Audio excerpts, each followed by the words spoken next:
already know the drill. We back again with another episode of Buckle Up with the Boys. Don't forget to like, comment, and subscribe.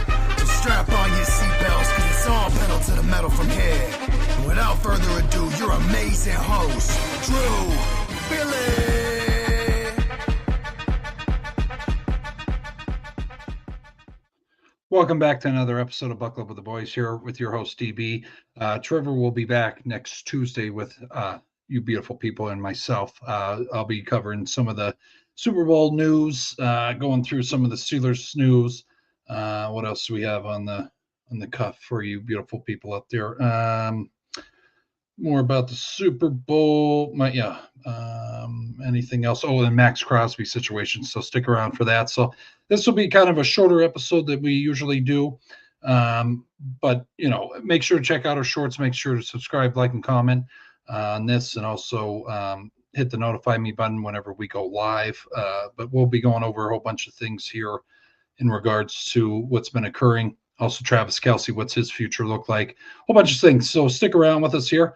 But again, yeah, we'll usually go live on Tuesdays. If you're watching us, it's on a Thursday night here, but we'll be me and Trevor will unite again on Tuesday at 8 o'clock. So make sure mark your calendars about that. But the story of Super Bowl 60 was written by the defense, also Kenneth Walker, and kind of Jason Myers.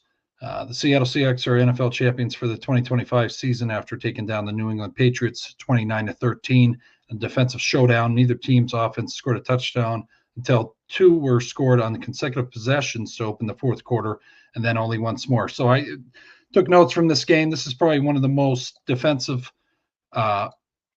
heavy Super Bowls we've seen last year. You know, you kind of saw the Eagles kind of dominate the Chiefs, but this Super Bowl here, very special teams oriented game and defensive battle here. Ultimately, Seattle won because it's dark side defense, a slogan they've given themselves for the 2025 Seahawks defensive roster, answers to the franchise's legion of boom all the way back in the early teens, if you guys remember that, with Richard Sherman, Bobby Wagner, and that sort of, you know, players out there and defenders also under the helm of Pete Carroll now.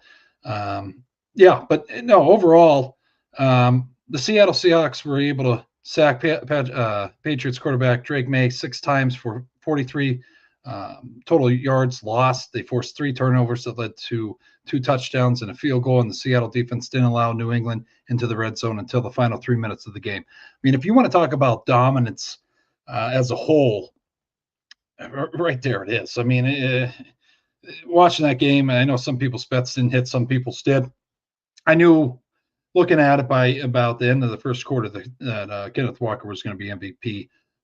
You know, the past game wasn't really going. Sam Darnold, you know, again, what he's been through to be able to be in the Super Bowl, 5 different teams now, finally gets crowned a champion. It's very, you know, it's just a Cinderella story for him. But Drake May, you know, early bumps in his, you know, second year of being an NFL quarterback. You know, Mike Vrabel coming in, getting Coach of the Year in his first year. I know some people aren't fans of him, but overall, you know, and then you could chalk it up with they had a cupcake schedule.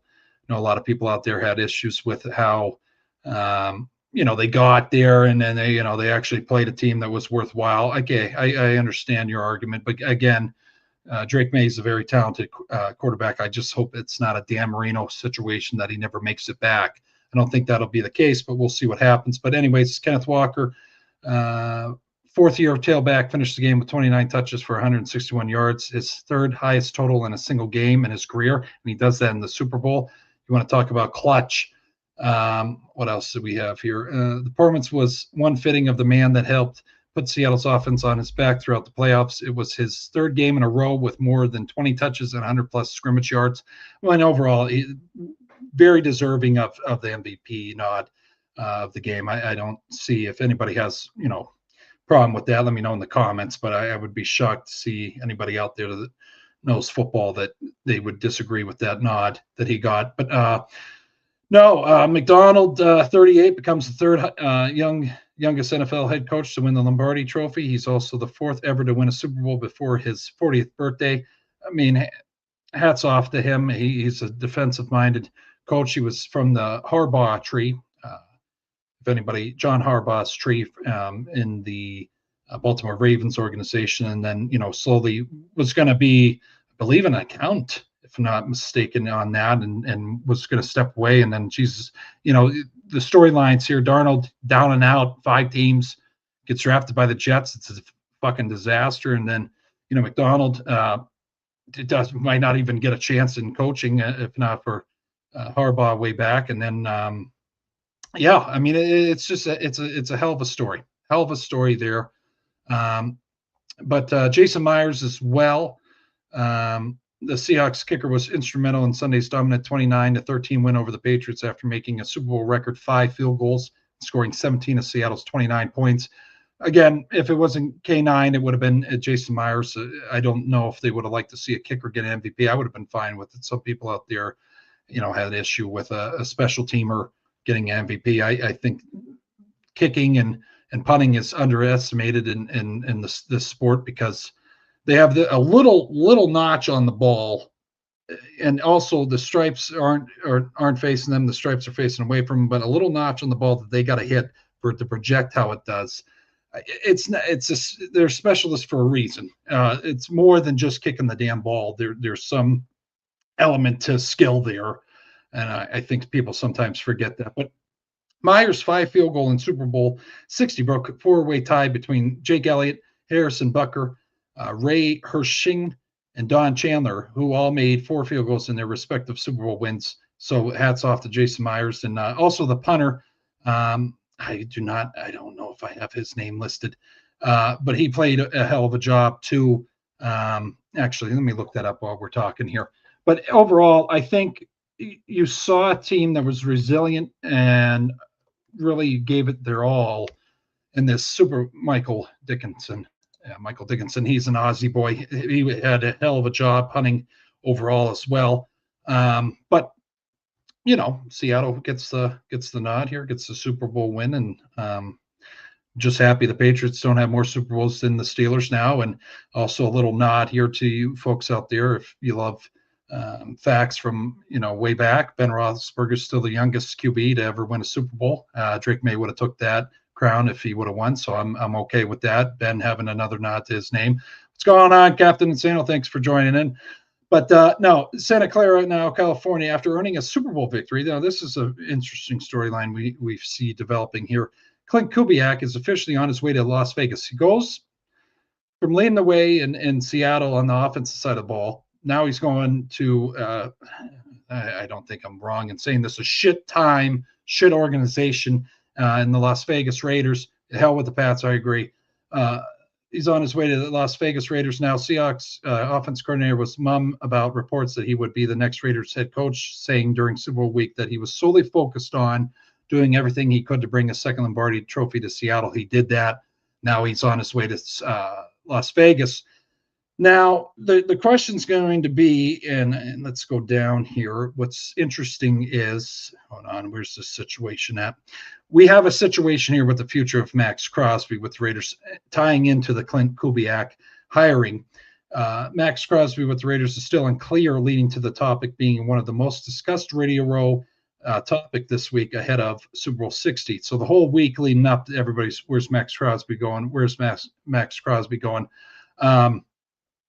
If Las Vegas will trade Crosby, who has spent his entire 7-year career with the franchise, and kick into a gear proper rebuild, is one of the biggest questions this offseason. We saw that happen with Dallas.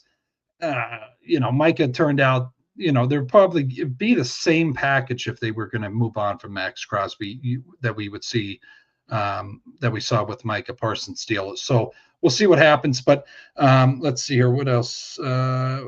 He had the thing that's also a part of this whole ordeal we have with Crosby. He underwent a minor meniscus repair, not a trim, on January 7th, meaning his recovery will be measured in months, not weeks. A meniscus trim is often 4 to 6 weeks of recovery, while a repair can be 3 to 4 months. Crosby's should be shorter due to him just being a workhorse and just getting after it. I think when the Pat McAfee show interviewed him, he was in their facility getting after it still. So hats off to him.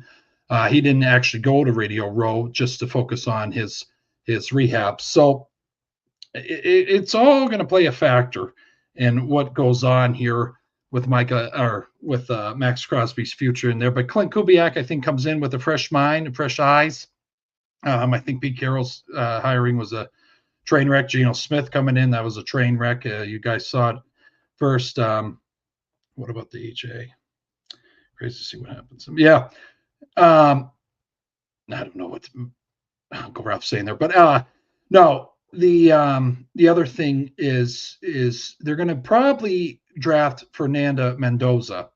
And I feel that is the best option with Clint Kubiak. You saw how he was able to get the weapons. Again, Las Vegas doesn't have the weapons that Seattle has, but I think he's able to, if he brings in a new quarterback like Fernando with the talent he has, same kind of game style, passing style, game manager, kind of like Sam Darnold was. He's not over the top. I know a lot of people are giving him, critiquing him on he shouldn't be the first draft pick, but I think he should be. The kid's just one of the nicest guys. If you ever watch any of his press conferences, he's just a down-to-earth guy. But a halftime show, I not really talking about that, Uncle Ralph, but I guess it was a good one. I didn't watch it. I let the dogs out during it. So, but moving forward here, we have some news here with, where's it at here? Let me just see this here. Where did I put that? Oh, Mike McCarthy has been in contact with Aaron Rodgers. This has been a hot topic in the Pittsburgh area to suit up for year 22. A lot of people don't know if they want this to happen, if they want this reunion to happen. I'm all for it. I think Rodgers still has enough in the tank, and I think having an offensive-minded coach in Mike McCarthy, I heard that was a good concert too. But while Rodgers has not informed the Steelers whether he'll return for a 22nd NFL season, the 42-year-old has spoken with McCarthy several times with the possibility of returning. That was reported by Ian Rappaport on Sunday. Ian goes on to say, my understanding is the odds are increasing Rodgers' chance of playing in 2026 on NFL game day morning ahead of Super Bowl 60 in Santa Clara. So if Rodgers comes back, I'm not against it. McCarthy and him, I just think they could do special things. And again, like me and Trevor have talked about on here, there's an emotional element to this, not just as a coach, but as a fan. He grew up as a Steelers fan. He adores the black and gold. He was able to watch the Steel Curtain when he was younger. So I think there's an element here that he wants to win, and I think he'll take it more personally if it fails more than another coach would, because he's lived in Pittsburgh and was a Yinzer himself and a huge fan of Steeler Nation. So it is what it is. But Rodgers previously said he was pretty sure his first season in Pittsburgh would be his last in the NFL after Mike Tomlin stepped down from his post following the Steelers' wild card exit. It seemed increasingly likely that Rodgers played his last down in the NFL and he was going to retire. But Pittsburgh's hiring of McCarthy has apparently changed things. McCarthy said he was definitely open to the idea of Rodgers being QB1 in 2026. The pairing, of course, spent a good time in Green Bay, where Rodgers was developed into a four-time MVP and became a Super Bowl winning QB in 2011 with McCarthy as his head coach. And that was against, the Pittsburgh Steelers. So that's wonderful. But again, just looking at Rodgers' stats for everybody out there, he had stellar moments in 2025. Then there were some, aging moments, signs there. He threw for 3,322 yards, 24 touchdowns, 7 interceptions. Not bad at all in the process of leading the Steelers to an AFC North title. However, the run ended in a very bad blowout to the Texans, which we all talked about already, wild card round, and Rodgers certainly looked his age in a 6-point effort. But we'll see. Rodgers is a free agent. We'll see what happens. We'll see if he signs with the Steelers, comes back with McCarthy, and then we have a beautiful reunion. I'd love to see that. But yeah, Max Crosby. What else do we have for you beautiful people out there? Here's a topic that everybody kind of went under the radar here a little bit. So Travis Kelce, Chiefs tight end, was set to play in the Super Bowl, knowing he would spend the next few weeks pondering his future. Of course, he eventually returned. Kelce finds himself in a similar position now, going back to last year, talking about in regards to when they lost to the Eagles, he was going to retire then he came back another year. Now Patty Mahomes tears his ACL, and then now there's a whole bunch of questions. So Kelce finds himself in a similar position now where he was after they lost the Super Bowl last year, though his future should come into focus soon. The Pro Bowler, who had a resurgent in 2025 to reassert his place among the game's best, despite being 36 years old, has not made a firm decision on his future. However, he has been in touch with the team about a potential return, and Kansas City wants him back, sources say. So they'll reconvene on this. I think the biggest thing, I don't want to screw up his name here. Eric Bieniemy, I believe that's his name. Bieniemy. Returned as Chiefs offensive coordinator. Travis says he can't wait to see him back in the building, so he goes off on that. Then there's another Moles possible retirement. There's a lot of love for the game that's still there. Okay, so he's saying he still loves the game. He wants to come back. Kelce played out the final year of his 2-year, $34.25 million extension last season, so he would need a new deal. The issue is now the Kansas City Chiefs is significantly over the cap, currently $50 million plus over the projected cap of more than $300 million. While it will be no issue for KC to get under the cap, these gymnastics often take time in the march. Kelce has held back from definitely saying he'll return, but on New Heights podcast with his brother, Jason, he recently celebrated the return of the offense coordinator in a way that made fans believe he would be coming back to play. So we'll see what happens with that. Either way, Travis Kelce, however you feel about him, he's had a Hall of Fame career. I'm not too fond of him, but it is what it is. But he's a Hall of Famer in his own right. Now going over to down there at the Big Star.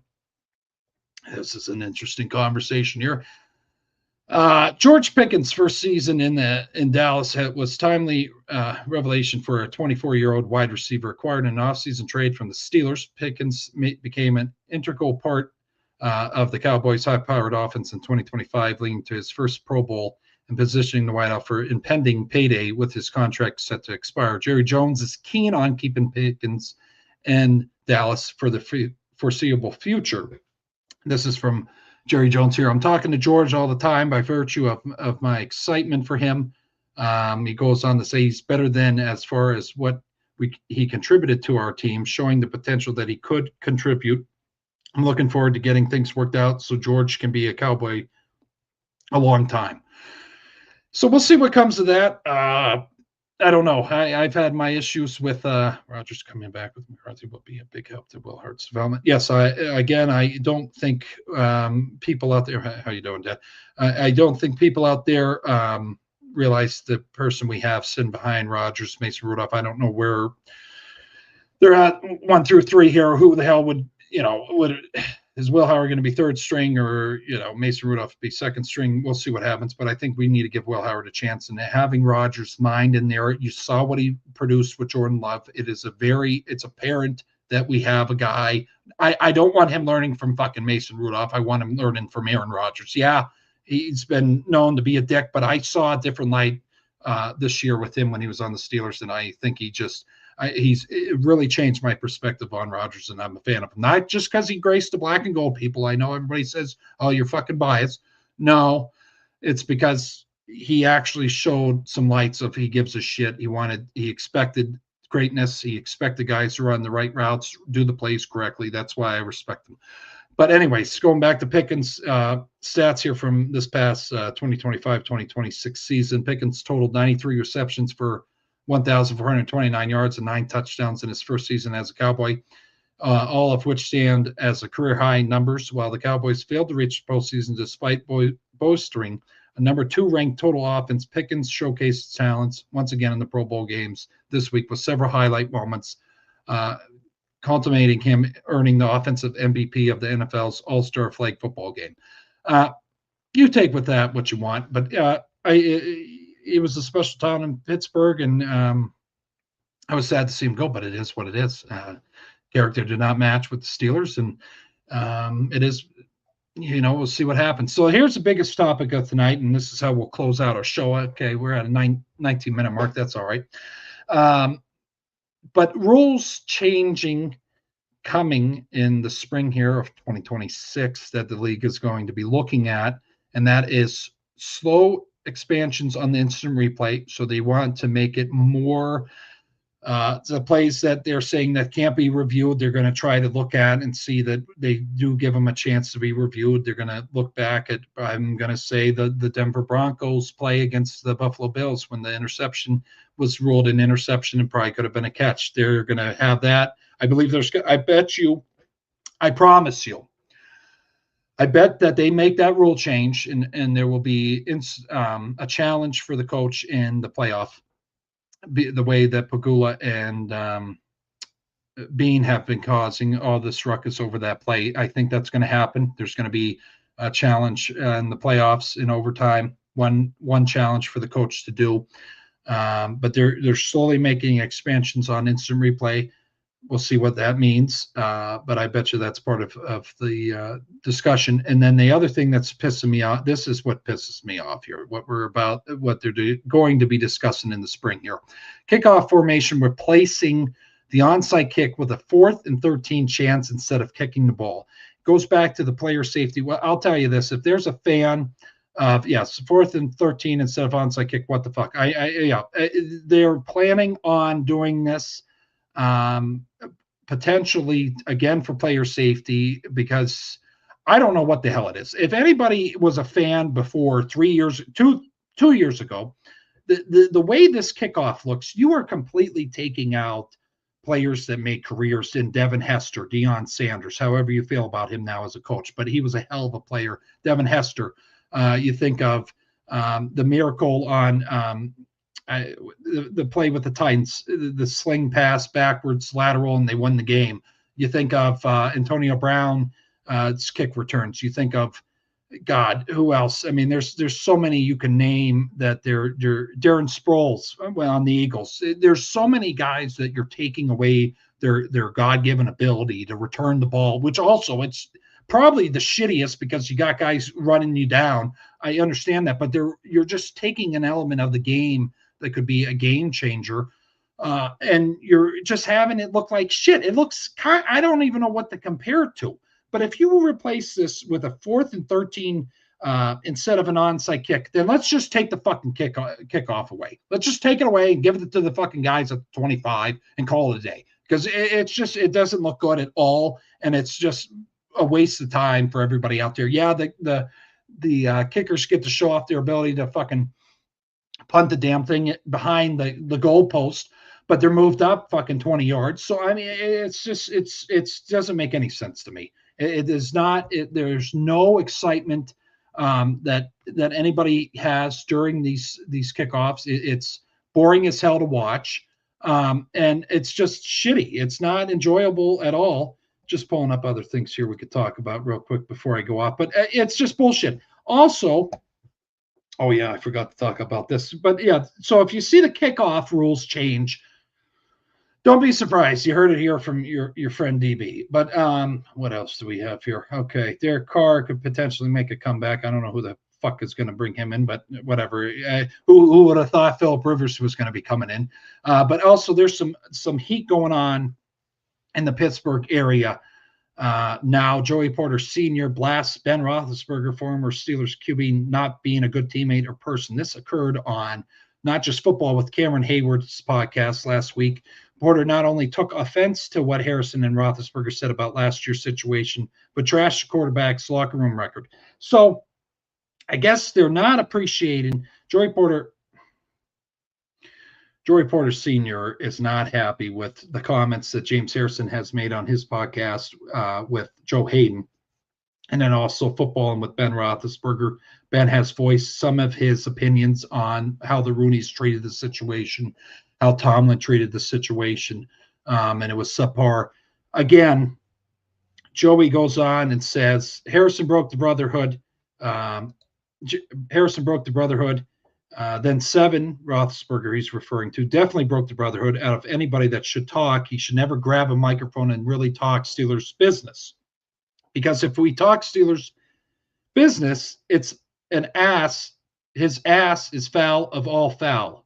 The shit that he did is foul of all foul. He's not a good teammate. Won the Super Bowl with them, but the person he's just not a good teammate. He knows that. Anybody in the Steelers building knows that. but we protected him because I've only won one Super Bowl, and that was my quarterback. So do I love my quarterback? Yes. But is he a good person? No. Porter and Roethlisberger were teammates for 3 seasons, during which they won Super Bowl 40 together. During the season, Roethlisberger said on his podcast, here you go for you beautiful people and keyboard warriors, the fact check me. I got it here. During the season, Roethlisberger said on his podcast that it might be time to clean house in Pittsburgh. Former star QB eventually softened that stance when asked about it during his induction to the Steelers Hall of Honor. However, it clearly rubbed Porter the wrong way. The former linebacker, who was also a Steelers assistant coach from 2014 to 2018, gave an example of Big Ben refusing to sign memorabilia for his teammates, a common locker room custom. He was telling people, no, I'm not going to sign that. So Porter said, so once he did that, who they come and tell? The captain. You can't tell my vets you're too cool to sign for my vets. Who the hell is too cool to sign for your teammate? I'm not a fan. Porter also said that Big Ben wouldn't have been a team captain if he hadn't been appointed by the coaches. Nobody's going to vote for him as a captain because he don't have no captain quality, Porter said. Harrison avoided the same flamethrower that Porter leveled at Big Ben, but received criticism for what Porter saw as shots at Tomlin, including revealing personal conversation with ex-Steelers coach. This is completely fucking broke open here, and I'm wearing the fucking logo on my jersey. I mean, this rocked. I don't know if anybody saw this, but it rocked a lot of news outlets down there in Pittsburgh. You think the head coach didn't have his hand in making that player? So when you say he did nothing for you, that's crazy, Porter said, referring to Joey saying that James Harrison, the player he became, was because of Mike Tomlin. Now, we're going to talk about this. Then it's like, damn, why would you take a shot at the guy who changed your life? Because Bill Cowher didn't change your life. Cowher cut you 3 times. So where I'm having a little disagreement here. I mean, I was young at the time. Bill Cowher was coach and whatever, but I just remember that Harrison, yes, he was cut 3 times, but then he was given an opportunity on the punt return, and Clark Hagan went down. Okay, this is what everybody's forgetting here. And this is how fucked up my memory is that I can remember this shit. So Clark Hagan goes down, number 53 linebacker, outside linebacker, outside linebacker for the Steelers. So Harrison got the chance to go in there against Cleveland Browns, and he absolutely lit it the fuck up. He lit it the fuck up, and they never looked back after that. But he was given the chance by Cowher and Dick LeBeau to go in there, Joey. So the argument I'm having here is that Tomlin, by the time Tomlin got there in 2007, Harrison was already on the tier with the Super Bowl 40 team. And also then after that, that's when he really broke open. And then, yeah, you had the team that Cowher drafted and cultivated, and you also had Dick LeBeau at the defensive coordinator from Cowher's staff. So we need to be careful. Joey Porter needs to be careful here with what some of the statements he's saying, because he's leaving a lot out and giving Tomlin more credit than he's due. It was Cowher's fucking team when Tomlin won this Super Bowl. So I get it. Joey's coming into defense of Tomlin because his son was drafted by him. Yes, he owes him a lot of shit. I get that. But you can't come after probably the best quarterback. Some people will say Terry Bradshaw, but you can't come at the best quarterback in our franchise history. He's a top fucking 6 passer in all categories, top 10 at least in most. And then James Harrison, who is probably one of the greatest stories in an undrafted player from Kent State. I don't know what we're doing here. I don't know why it's bad for him to go against the grain. I guess that's not a Steelers way, but again, Ben was most of his career was success. So I see why he wanted to say clear house, but it is what it is. It's just very interesting. It's a storyline we're going to have to watch here, but going forward, I think what I want to leave you people with most is, will Mike McCarthy be able to figure out the QB1 situation? Is Rodgers going to be coming back? That's something we need to, watch and see what happens here. But also, maybe Mike McCarthy and Rodgers could have a kumbaya session and have all the Steeler greats come together, and we could have a sit down and talk about everything going on here in the media, because I've not seen it get this hot with past Steelers before. over hot mic moments. Joey has never shied away from making his opinions, but I don't know the guy that got you the Super Bowl. Yeah, the defense won the Super Bowl 40 for Ben. He didn't have good stats that year, but fuck, you went 15-1 the year prior, Joey. So I just you gotta watch that, and also the resilience in the 8-8 season when you guys made it to the Super Bowl. He made the string, the I can't shoelace tackle. I think it's hard to say the things that he's saying. It's just saying it's time for a change, and he's part of the sports media now. So it is what it is. But hey, we appreciate everybody as always. Have a good day. Have a good night. Stay safe out there. God bless. I'll leave you with those thoughts. I hope you guys enjoyed this episode. We'll be back next Tuesday with more with our segments. Let me just give you a list here so you guys have something to look forward to. On a scale, what's more likely is that on a scale of 1 to 10, are they fucked? Debate time, eat list with Trevor, shit list with Trevor, and also be a man question of the week with Trevor. So we appreciate everybody as always. And we'll see you next Tuesday at 8 o'clock. Make sure to subscribe, like, and comment. Also send this to whoever enjoys sports. Send them our way as well if they want to, hear their comment during our lives. But we appreciate everybody as always, and make sure to check out our shorts. DB out, and have a good day. Have a good night. Stay safe out there. God bless. All gas, no breaks. This is your host, A Buckle Up with the Boys, DB. See you on Tuesday at 8 o'clock, folks.